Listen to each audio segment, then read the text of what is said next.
బహుశా వాళ్ళు మనతోటి పని చేసే వాళ్ళు అయి ఉండొచ్చు, వాళ్ళు మనతో ఉద్యోగాలు చేసే వాళ్ళు అయి ఉండొచ్చు, వారు మనతో చదువుకునేవారు అయి ఉండొచ్చు, అనేక సందర్భాల్లో మన ఇరుగు పొరుగు వారు అయి ఉండొచ్చు.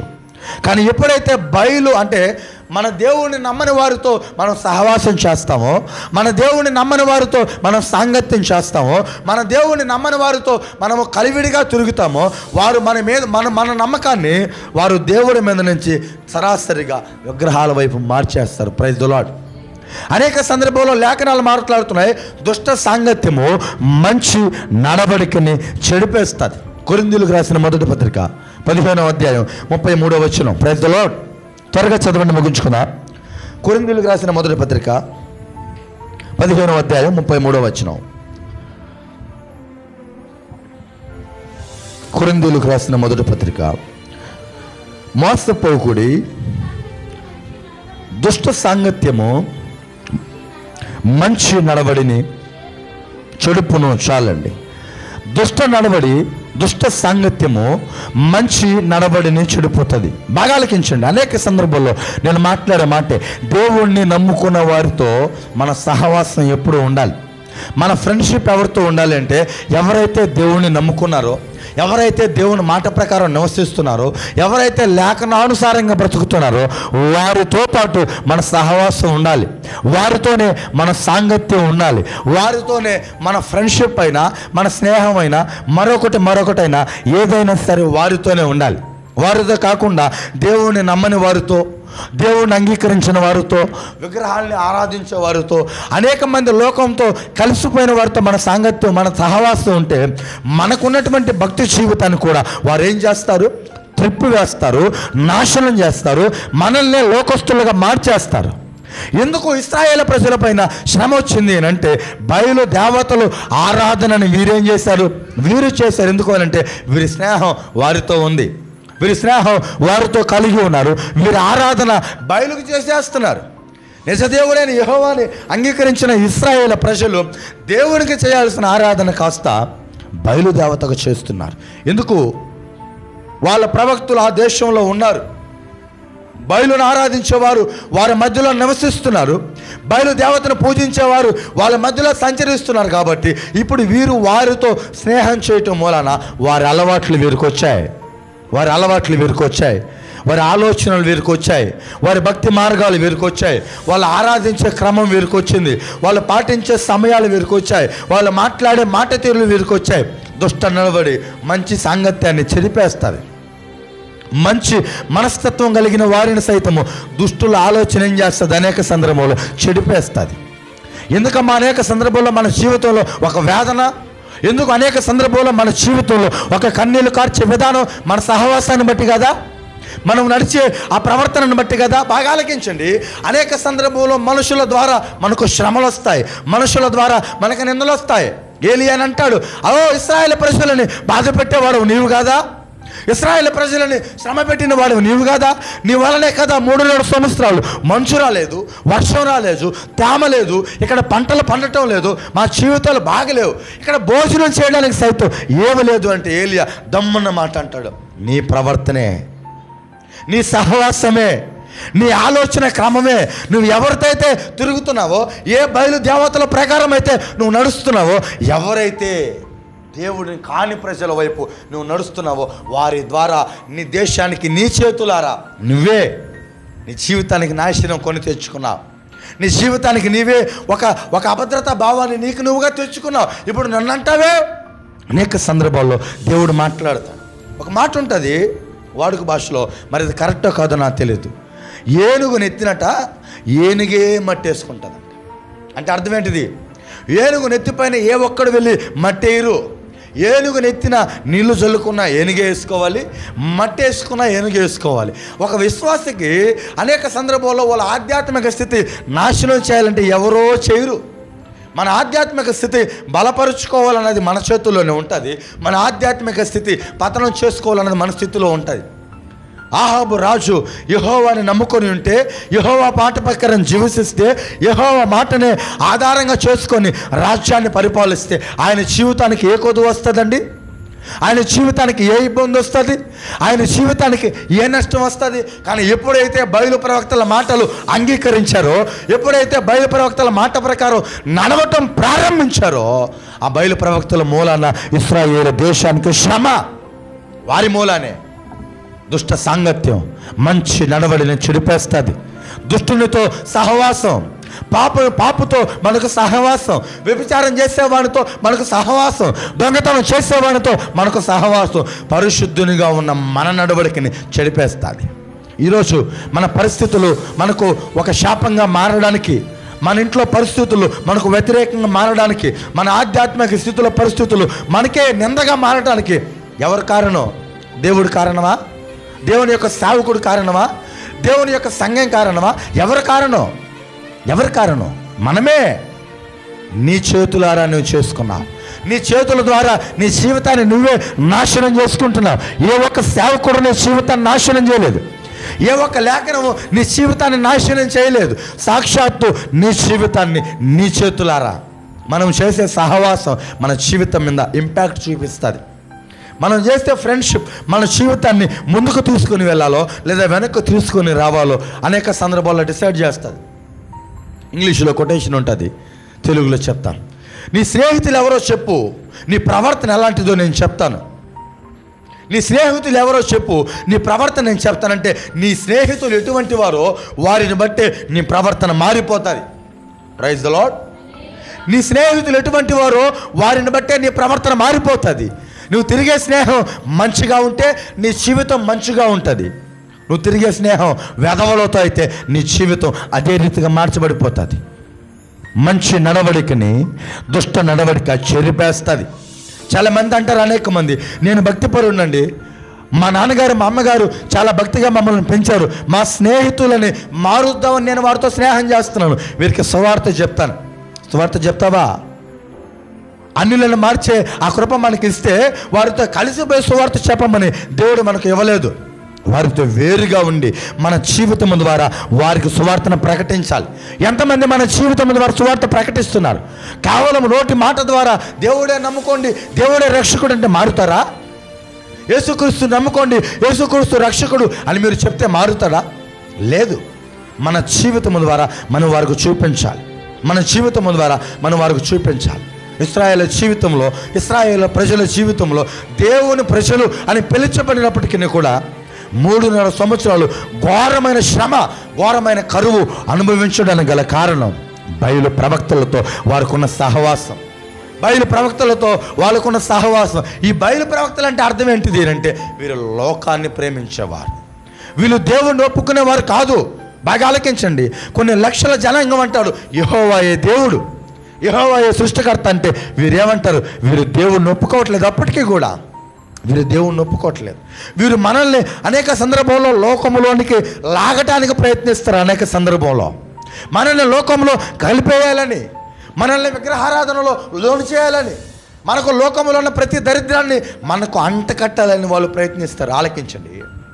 వీళ్ళు ప్రార్థన చేస్తారు, బయలుకి బాగా స్వరమెత్తి అరుస్తారు, రారు. డప్పులు కొట్టి పిలుస్తారు, రారు. డప్పులు కొట్టి పిలుస్తారు, రాదు. ఇంకా ఏదేదో ప్రయత్నం చేసిన తర్వాత లాస్ట్లో ఒక మాట ఉంటుంది, వాళ్ళు ఒంటికి రక్తము కారునంత మట్టికి వాళ్ళు దేవతలను ఆరాధించారు. వాళ్ళ ఒంటిలో రక్తము కారునంత మట్టికి వారు దేవతను ఆరాధించారు. అయినా బయలు రాలేదు.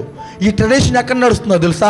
మహారాష్ట్రలో ఇప్పటికే ట్రెడిషన్ ఉంది. మీరు ఫేస్బుక్లో చూస్తుంటారేమో, చేతుల మధ్యలో బ్లేడ్లు కొట్టుకొని ఇలా చెస్ట్ పైన ఇలా బాదుకుంటారు వాళ్ళు. చెస్ట్కి బ్లడ్ వస్తుంది. చూసారమ్మా ఎప్పుడైనా? ఫేస్బుక్లో ఉంది, నేను చూశాను వీడియో. చెస్ట్కి బ్లడ్ వస్తుంది, పైన షర్ట్ విప్పేసి జీన్ ప్యాంట్ మీద రోడ్డు మీద నడుస్తూ అరుస్తూ వెళ్తారు. అదొక రకమైన ఆరాధన. అంటే ఏంటో తెలుసా? వారు నమ్మింది నిజం అని నిరూపించడానికి వాళ్ళని ప్రాణాలని సైతము పణంగా పెట్టేవారు అనేక మంది ఉన్నారు. వాళ్ళ ప్రాణాలను సైతము పణంగా పెట్టడానికి అనేక మంది ఉన్నారు. గర్వాపసి అనే ఒక ప్రాజెక్ట్ నడుస్తుంది ఈరోజు.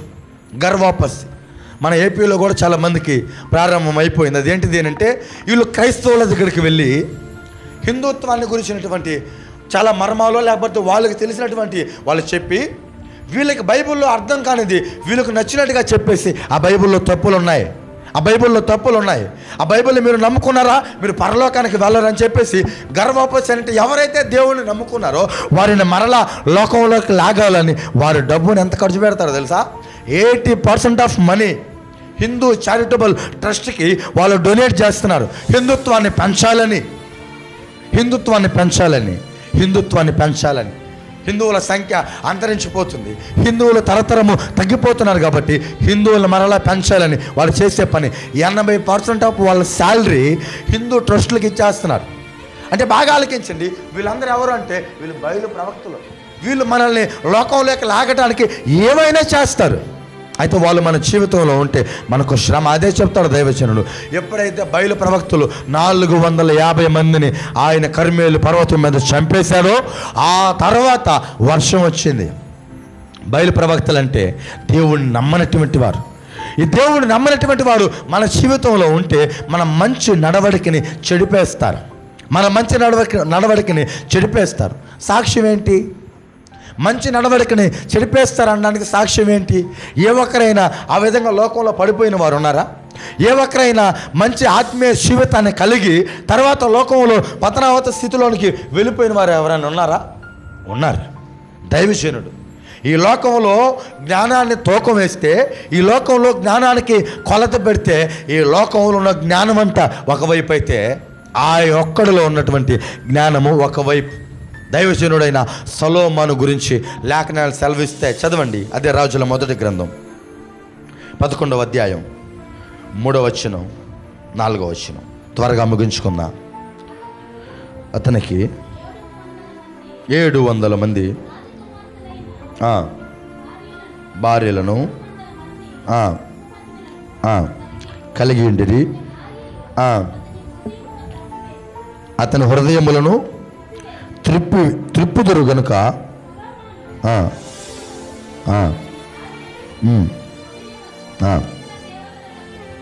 చాలండి.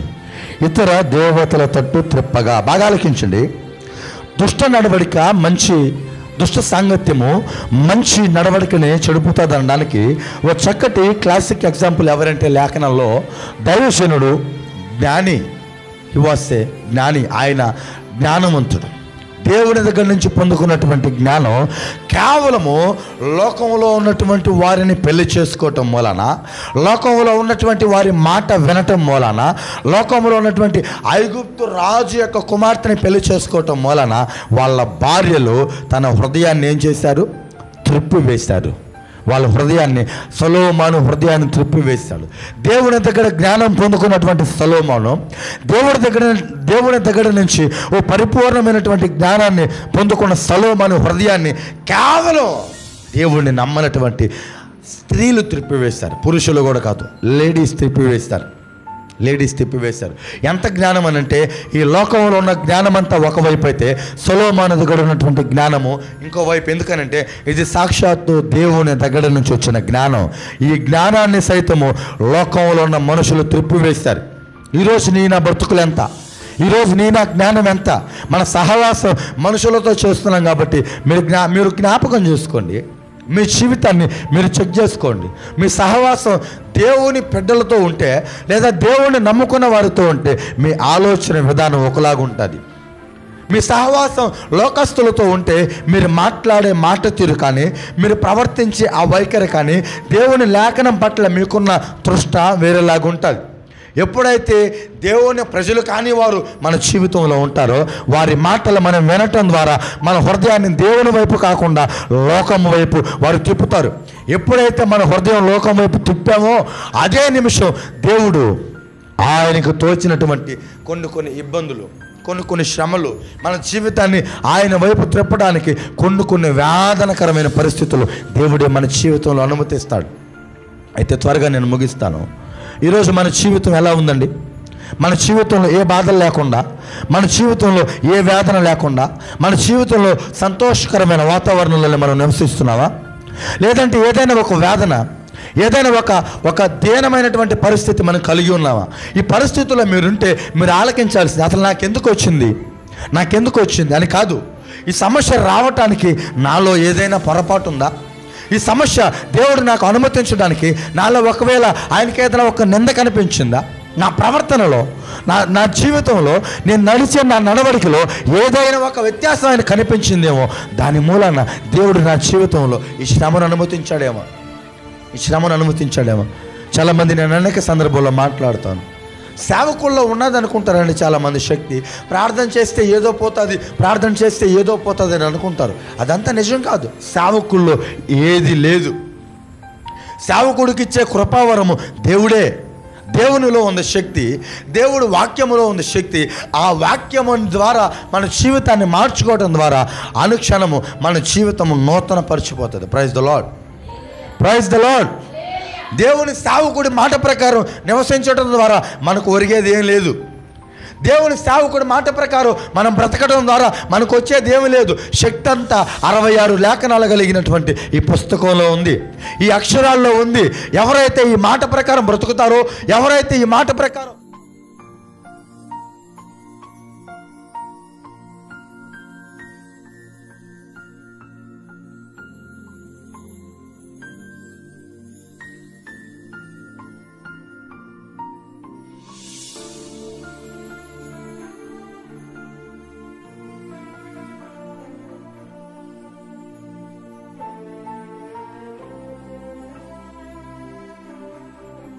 అప్పగించాలా, ఒక నిర్ణయం అప్పగించాలా, ఒక కరువును అప్పగించాలని ఈరోజు మనం ఎవరితో అయితే తిరుగుతున్నామో, ఎవరితో అయితే మన సహవాసం చేస్తున్నామో దాని మూలాన దేవుడు డిసైడ్ చేస్తాడు. ఇశ్రాయేలు ప్రజల మీదకి ఎందుకు వచ్చిందండి శ్రమ? ఇశ్రాయేలు ప్రజల మీదకి ఎందుకు వచ్చిందండి శిక్ష? వాళ్ళ ప్రజల మీదకి ఎందుకంటే కరువు రావాలి? వాళ్ళు జాగ్రత్తగా బ్రతికితే ఎందుకంటే వాళ్ళ మీదకి వేదనకరమైన పరిస్థితి రావాలి? 3.5 సంవత్సరాలు తినడానికి తిండి లేకుండా ఎందుకంటే బాధపడాలి? వాళ్ళ మనస్సు బయలుదేవతల మీద ఉంది, వాళ్ళ మనస్సు లోకంలో ఉన్న మనుషుల మీద ఉంది, వాళ్ళ మనస్సు లోకంలో అనుభవిస్తున్నటువంటి ఆ ప్రాఫిట్స్, అబద్ధ ప్రవక్తులు ఎక్కువైపోయారు. ఈరోజు అనేక మంది దేవుని వాక్యాన్ని వక్రీకరించే వాళ్ళు, అనేక మంది దేవుని మాటలు విడిచిపెట్టేసి నువ్వు ఏం చేయని అవసరం లేదు, జస్ట్ దేవుని నమ్ముకోండి చాలు, దేవుని నమ్ముకోండి చాలు. ఇశ్రాయేలు ప్రజలు ఎవరో తెలుసా? దేవుడే పేరు పెట్టబడినటువంటి ఆయన జనాంగము. ఆయన జనాంగానికి కరువు ఎందుకు వచ్చింది? ఆయనకి నమ్ముకోలేదంటారా? ఇశ్రాయేలు ప్రజలు ఆయన నమ్ముకోలేదంటారా? ఎందుకు వచ్చింది? వాళ్ళ ప్రవర్తన. మన ప్రవర్తనను బట్టి అనునిత్యము మనకు దేవుడు ఆయన కృపను మన ఎడల కనుపరుస్తాడు. బాగా ఆలకించండి. బయలు ప్రవక్తలు మన జీవితంలో ఉన్నంత వరకే, లేదా బయలు ప్రవక్తలుగా పిలువబడినటువంటి మనుషులు మన జీవితంలో ఉన్నంత వరకే, లోకంలో ఉన్నవాడు ఆలోచన ప్రకారం మనం బ్రతుకుతున్నంత వరకే, విగ్రహాన్ని ఆరాధించేవాడు మాట ప్రకారం మనం నడుస్తున్నంత వరకు. బాగా ఆలకించండి. మన దేవుడు మన జీవితంలో లేడు. ఎప్పుడైతే మన దేవుడు మన జీవితంలో లేడో ఆ జీవితము అనేక రకాలైన కరువులతో, అనేక రకాలైన ఇబ్బందులతో నిండిపోతుంది. అయితే 45వ వచనంలో అంటాడు, ఆ తరువాత బయలు ప్రవక్తల యొక్క సంతతిని, బయలు దేవతలను ఆరాధించే ఆ ప్రవక్తలను ఎప్పుడైతే దేవుడు ఏలియా ద్వారా హతము చేయించాడో ఆ తరువాత వర్షం వచ్చింది, పంటలు పండాయి, వాళ్ళ కరువు పోయింది. అయితే ఈరోజు మన జీవితాలు ఆశీర్వాదకరంగా నడవాలి అంటే, ముందుగా కొనసాగిపోవాలి అంటే, బయలు ప్రవక్తలుగా నీ జీవితంలో ఎవరున్నారో, బయలు ప్రవక్తలుగా మీ ఆధ్యాత్మిక స్థితిలో ఎవరున్నారో, దేవుని నమ్మనటువంటి వారు నీ జీవితంలో నీ స్నేహితులు ఉన్నారా, నీ జీవితంలో నీ బంధువు ఉన్నారా, లేదంటే నీ జీవితంలో నీ రక్త సంబంధికులు ఉన్నారా, వారు నీ జీవితాన్ని కంట్రోల్ చేస్తున్నట్టయితే నీ జీవితంలో దేవుని యొక్క ప్రసన్నత ఉండదు. దేవుని యొక్క కృప నీ జీవితంలో ఉండాలి అంటే, ఆయన మహిమ నీ జీవితంలో నువ్వు చూడాలి అంటే, బయలు ప్రవక్తలుగా సాదృశ్యమైనటువంటి నీ స్నేహితులని నువ్వు హతం చేయాల్సిన అవసరం లేదు, కానీ నీ జీవితంలోంచి దూరం చేసేయాలి. ఎప్పుడైతే బయలు ప్రవక్తలను పిలువబడుతున్న వారు నీ జీవితంలో లేకుండా ఉంటారో దేవుని కృప మన జీవితంలో పరిపూర్ణంగా ఉంటుంది. ఆయన హస్తము లాంటి మేఘం వచ్చింది, ఆయన హస్తము లాంటి కృప ఇశ్రాయేలు ప్రజల మీదకు వచ్చి ఆ భూమిని తడిపింది. పంటలు పండాయి, విస్తారమైన పంటలు పండాయి, ఉన్నటువంటి కరువు పోయింది. ఈరోజు మన జీవితంలో దేవునికి అంగీకారం కానటువంటి మనుషులతో సహవాసం విడిచిపెట్టగలిగితే, ఈ నూతన మాసంలో ఈ 2024వ సంవత్సరంలో 8 నెలలు మనం ఎలా బ్రతికామో తర్వాత విషయం. ఈ నూతన మాసంలో దేవునికి అంగీకారం ఉన్నటువంటి మనుషులు మన జీవితంలో ఉన్నారా? లేదంటే దేవుడి మాటను కొన్ని సందర్భాల్లో ఉంటాడు. మన అధికారులు ఉండొచ్చు, మన సూపీరియర్స్ ఉండొచ్చు, కానీ వాళ్ళ జీవితము, వాళ్ళ మాట మన జీవితంలో పనిచేయడానికి వీల్లేదు. మన సహవాసము, మన సాంగత్యము, మన మాట తీరు, మన నడవడిక ఎప్పుడూ దేవుణ్ణి అంగీకరించిన వారితోనే, దేవుని బిడ్డలతోనే ఉండాలి. అలా కాదని లోకస్తులతో మనం సహవాసం చేసామో, అన్నులైన వారు మన కుటుంబ సభ్యులైనప్పటికీ, మనకు బంధువులైనప్పటికీ వారి మాట ప్రకారం మనం జీవించడం ప్రారంభించామో, ఇశ్రాయేలు ప్రజలకి దేవుడే అనుమతించాడు శ్రమ, దేవుడే అనుమతించాడు శోధన. ఒకవేళ ఇంతవరకు మీ జీవితంలో ఏదైనా ఇబ్బంది గుండా మీరు నడిచి వెళ్తున్నారేమో, ఇంతవరకు మీ జీవితంలో ఒక ఇబ్బందికర పరిస్థితుల గుండా మీరు బాధపడుతున్నారేమో, నాకెందుకు వచ్చిందండి ఈ బాధలు, నేను దేవుని నమ్ముకున్నానని అంటున్నారేమో, మీ జీవితంలో దేవునితో పాటు బయలు ప్రవక్తలను పిలువబడిన లోకస్తులు ఉన్నారు. మీ జీవితంలో దేవుని వాక్యముతో పాటు దేవుని కాకుండా ఇతర దేవతలను ఆరాధించే వాళ్ళ సాంగత్యము మీ జీవితంలో ఉంది. కాబట్టి మీ జీవితం అనేక సందర్భంలో వేదనకి గురి అవుతుంది. దేవుడు మాట్లాడుతున్నాడు, ఆ బయలు ప్రవక్తలని ఈ ఉదయకాల సమయంలో మీ జీవితంలో లేకుండా దూరం చేయగలిగితే,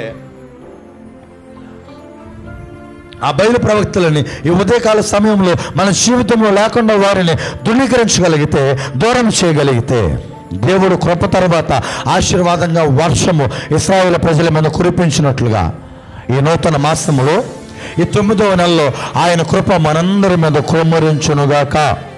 దేవుడు ఈ వాక్యమును దీవించి ఆశీర్వదించునుగాక. ఆమేన్.